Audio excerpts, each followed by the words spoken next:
दोस्तों, आपने इजिप्ट के बारे में तो बहुत कुछ सुना और पढ़ा भी होगा, लेकिन क्या कभी इजिप्ट में मौजूद रहस्यों के बारे में सुना है? क्या आप जानते हैं कि इजिप्ट के इतिहास की एक ऐसी रानी जिसके टूम के मिलने से पहले उसके बारे में किसी को पता ही नहीं था, या एक ऐसी मम्मी जो दर्द से चीखते हुए मरी हो? आज हम ऐसी ही इजिप्ट में की गई 10 मिस्टीरियस और टेरिफाइंग डिस्कवरीज के बारे में जानने वाले हैं, जिन्हें देखकर आप भी हैरान हो जाएंगे। तो चलिए शुरू करते हैं आज की इस मजेदार वीडियो को। Number 10, the screaming mummy. दोस्तों, 1881 में इजिप्ट के डायर अल बहारी में एक मम्मी पाई गई, जिसे साइंटिस्ट ने अननोन मैन ई नाम दिया। इस मम्मी का कॉफिन सिडार वुड से बना था, लेकिन जहां नॉर्मली मम्मीज के कॉफिन पर कुछ डिजाइन्स और सिंबल्स होते हैं, वहीं इस मम्मी का कॉफिन बिल्कुल खाली था। एंशिएंट इजिप्शियंस माना करते थे कि इंसान अपने नाम के बिना आफ्टर लाइफ में एंटर नहीं कर सकते, तो वो हर कॉफिन पर मरने वाले का नाम लिख दिया करते थे। पर स्क्रीमिंग मम्मी के कॉफिन पर कोई नाम नहीं था। जब इस कॉफिन को खोला गया तो उसके फेशियल एक्सप्रेशन से ऐसा लगता है कि जैसे वो चीखते हुए मरी हो। साइंटिस्ट की रिसर्च से पता चलता है कि इस मम्मी को शीप स्किन में लपेटा गया था, लेकिन एंशिएंट इजिप्शियंस तो ऐसे मटेरियल्स को इम्प्योर माना करते थे। फिर इस मम्मी पर यह मटेरियल कैसे आया? इस पर्टिकुलर चीज से अंदाजा लगाया गया कि हो सकता है कि इस अननोन मैन ई को सोसाइटी ने बहिष्कार कर दिया हो, क्योंकि जिस तरह से इसे दफनाया गया है, एक्सपर्ट्स बताते हैं कि शायद ये किसी सीरियस क्राइम का विक्टिम या कल्प्रिट हो सकता है।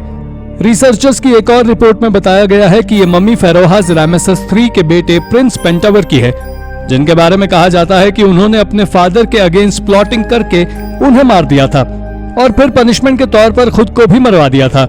इस मम्मी को देखकर तो ऐसा ही लगता है जैसे मरते हुए इसे बेहद दर्द सहना पड़ा हो।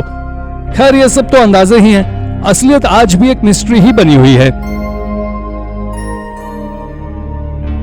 Number 9, tomb of an unknown queen. Giza के सक्कारा आर्कियोलॉजिकल साइट पर एक रॉयल क्वीन नाइट का टूम्ब मिला है, और क्वीन के साथ साथ आर्कियोलॉजिस्ट को 300 कॉफिन्स और लगभग 100 ममीज भी मिली हैं।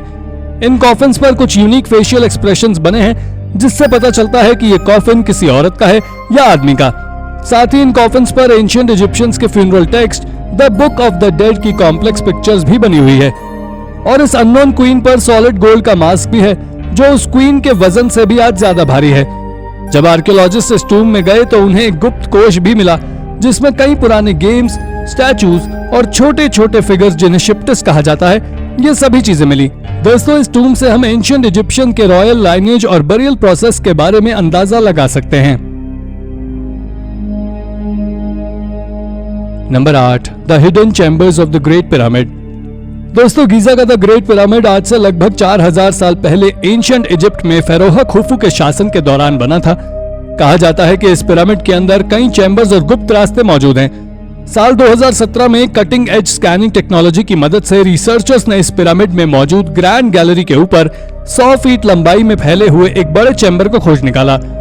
इस चैम्बर में 2 स्लेंडर शाफ्ट्स भी हैं, जो कि आसमान की ओर बने हुए हैं। यह चैम्बर साइंटिस्ट के मन में कई सवाल खड़े कर रहे थे कि आखिर पिरामिड के बीच इन्हें क्यों बनाया गया है।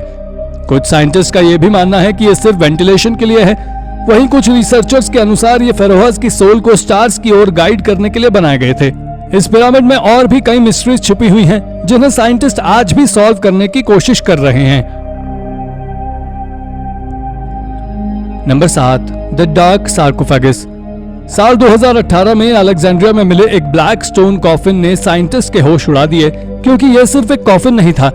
इस कॉफिन के नीचे कुछ ऐसा था जिसे देख साइंटिस्ट हैरान हो गए। दोस्तों, यह कॉफिन एक ब्लैक स्टोन या ग्रेनाइट से बना हुआ है, जिसकी लेंथ 9 फीट, विड्थ 5 फीट और हाइट 6 फीट है, और इसका वजन लगभग 30 टन है। लेकिन इस कॉफिन पर कोई पर्टिकुलर सिंबल्स या एनग्रेविंग्स नहीं थे, जिससे पता चले कि यह कॉफिन किसका है।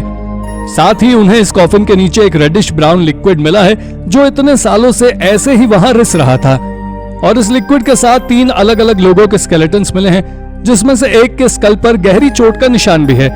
इससे हम अंदाजा लगा सकते हैं कि उस दौरान कितनी क्रूरता से जंग हुआ करती थी।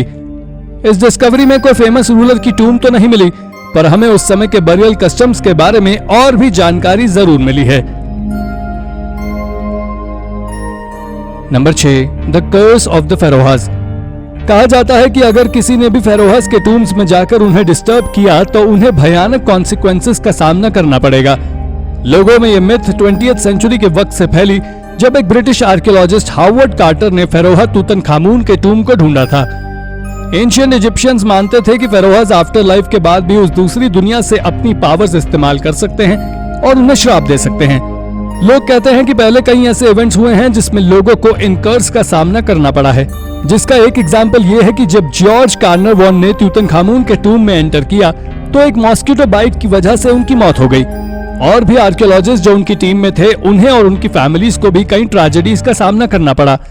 इतना सब होने के बाद भी कर्स ऑफ फेरोहा आज भी एक मिस्ट्री ही है।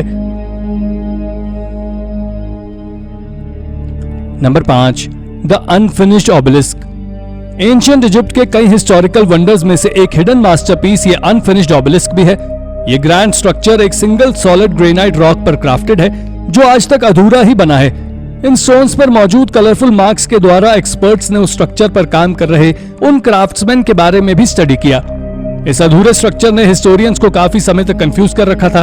आखिर उन्होंने कैसे इतने बड़े बड़े पत्थरों के पिलर्स को इतनी दूर तक ट्रांसपोर्ट किया होगा। रिसर्चर्स ने अंदाजा लगाया है कि शायद इन ब्लॉक्स को बोट्स की मदद से शिफ्ट किया गया होगा, पर अब सवाल यह था कि क्या वो बोट्स या शिप्स इतने भारी ब्लॉक्स कैरी करने जितनी स्ट्रांग होंगी। खैर, रिसर्चर्स अभी तक इसके बारे में ज्यादा कुछ नहीं जान पाए हैं, लेकिन इन स्ट्रक्चर से पता चलता है कि एंशिएंट इजिप्ट में कितने स्किल्ड वर्कर्स और क्राफ्ट्समैन हुआ करते थे। Number 4, the tomb of the silver pharaoh. दोस्तों, इस टूम्ब को साल 1940 में पियरेमोंट ने इजिप्ट की टैनिस सिटी में खोजा था। यहाँ पाया गया एक कॉफिन इजिप्ट में मौजूद बाकी कॉफिन से खासा अलग था, क्योंकि यहाँ ज्यादातर कॉफिन्स गोल्ड के हुआ करते थे, वहीं ये सॉलिड सिल्वर से बना था, जिससे इसका नाम the tomb of the silver pharaoh रखा गया। इस मम्मी के कॉफिन को सिल्वर और कई प्रेशियस जेमस्टोन से डेकोरेट किया गया था, जिससे पता चलता है कि एंशिएंट इजिप्ट में सिल्वर को गोल्ड से भी ज्यादा महत्व दिया जाता था। जब इस कॉफिन को खोला गया तो रिसर्चर्स ने पाया कि इस कॉफिन में मौजूद मम्मी ने एक गोल्ड मास्क पहना हुआ है। टूम्ब के अंदर कई प्रेशियस ज्वेलरी भी पाई गई है और इस टूम्ब की दीवारों पर बनी पेंटिंग से हिस्टोरियंस ने अंदाजा लगाया है कि ये टूम्ब किंग फेरोहा सुसिनिस I का है। ये इनक्रेडिबल डिस्कवरी एंशिएंट टाइम के लोगों की क्लेवरनेस और इंटेलिजेंस का एक बेहतरीन एग्जाम्पल है। Number 3, the city of the dead. दोस्तों, ये एक एंशिएंट बरियल ग्राउंड है जिसे द नेक्रोपोलिस ऑफ थीब्स या सिटी ऑफ द डेड कहा जाता है। यहाँ कई रिमार्केबल साइट्स मौजूद हैं, जिनमें वैली ऑफ द किंग और वैली ऑफ द क्वीन शामिल हैं। साथ ही यहाँ कई नोबल्स के टूम्स भी मौजूद हैं। कहा जाता है कि ये प्लेसेस उनके इटर्नल रेस्ट के लिए बनाई गई थी। इस सिटी में टूम्स के साथ साथ कई मॉर्चुरी टेम्पल्स भी हैं। ये ऐसे मंदिर होते हैं जो राजा या रानी की याद में उनकी टूम्स के आसपास बनाए जाते हैं। इससे हमें एंशिएंट इजिप्शियंस के रिलीजियस बिलीफ और वहां की डिफरेंट आर्ट स्टाइल्स के बारे में पता चलता है। एक बड़े से समाधि मैदान में बनी वैली ऑफ द किंग्स काफी फेमस है, क्योंकि यहाँ द ग्रेट तूतनखामून, रामेसिस II और सतिवा जैसे फेमस किंग्स के टूम्स बने हुए हैं। कहा जाता है कि इन टूम्स में कई रहस्य छिपे हुए हैं और ऐसा बिलीव किया जाता है कि यहाँ बने इन साइंस और सिंबल्स में आफ्टर लाइफ से जुड़ी मैजिकल पावर्स के बारे में बताया गया है। हालांकि उसकी कोई खास जानकारी अभी तक मौजूद नहीं है। Number 2, falcon shrine. रिसर्चर्स के एक ग्रुप ने पोर्ट ऑफ बेरेनिक को एक्सप्लोर किया और उन्होंने वहां से फैल्कन श्राइन को डिस्कवर किया। इन श्राइन्स के अंदर 2 छोटे छोटे रेक्टेंगुलर रूम्स थे, जिनके पहले कमरे में एक ऑफरिंग टेबल और एक बिना ढक्कन का जार था, और दूसरे कमरे में एक क्यूब स्टैचू था जिसमें एक स्टोन ब्लॉक से एक सिर जैसा निकला हुआ था। साथ ही एक ऑफरिंग स्टैंड था और एक डैमेज ग्रीक इंस्क्रिप्शन भी था। और वहां 795 एनिमल स्केलेटन्स थे, जिनमें अलग अलग तरह के फिशेस, बर्ड्स और एनिमल्स के साथ 15 हेडलेस फाल्कन मिले। साथ ही उन्हें वहां स्टोन मॉन्यूमेंट्स भी मिले, जिन पर 2 अननोन गॉड्स की एक अजीब सी आकृति बनी हुई थी, और वहां एक आयरन हार्पून भी मौजूद था। पर रिसर्चर्स इसके बारे में बेहद अनश्योर थे कि ये एग्जैक्टली है क्या। यहाँ एक इंस्क्रिप्शन लिखा हुआ है कि यहाँ हेड को बॉयल करना मना है। रिसर्चर्स इस बात को लेकर काफी कंफ्यूज्ड हैं कि आखिर यहाँ ऐसा क्यों लिखा गया है। कुछ एक्सपर्ट्स कहते हैं कि हो सकता है कि ये फैल्कन हेड्स उनके गॉड के लिए एक गिफ्ट के तौर पर दिए गए हों। इस मिस्टीरियस डिस्कवरी ने रिसर्चर्स को भी बेहद आश्चर्य में डाल दिया है। Number 1, the black slime of Red Sea. Egypt के रेड सी कोस्ट पर एक ब्लैक सब्सटेंस मिला है, जिसे देखकर लोकल्स और साइंटिस्ट दोनों ही हैरान हो गए हैं। दरअसल दोस्तों, साइंटिस्ट की रिसर्च से पता चला है कि यह सब्सटेंस एक टाइप का साइनोबैक्टीरिया है। यह बैक्टीरिया कठिन से कठिन एनवायरमेंटल कंडीशंस में भी सरवाइव कर सकता है, लेकिन यह इंसानों के लिए हार्मफुल नहीं होता है। अगर हम ब्लैक स्लाइम के ओरिजिन की बात करें तो इसके लिए साइंटिस्ट ने काफी थियरीज दी हैं। कुछ कहते हैं कि ये ब्लैक स्लाइम बस रेड सी के पॉल्यूशन का परिणाम है, जो कि एग्रीकल्चर रन ऑफ और अनट्रीटेड सीवेज वेस्ट की वजह से है, जो कि साइनोबैक्टीरिया और एल्गो ब्लूम्स को एक फर्टाइल ब्रीडिंग ग्राउंड प्रोवाइड करता है। हो तो यह भी सकता है कि क्लाइमेटिक चेंजेस भी इसके जिम्मेदार हों। इस डिस्कवरी से हमें पता चलता है कि हमें इस इंटरकनेक्टेड मरीन और ह्यूमन लाइफ को समझना और प्रोटेक्ट करना चाहिए। तो दोस्तों, ये थी इजिप्ट में हुई कुछ डरावनी डिस्कवरीज। आज की वीडियो में बस इतना ही। मिलते हैं ऐसे ही किसी इंटरेस्टिंग वीडियो के साथ जल्द ही। वीडियो पसंद आई हो तो वीडियो को लाइक करें और शेयर जरूर कीजिएगा। साथ ही चैनल को सब्सक्राइब करना बिल्कुल ना भूलें। धन्यवाद।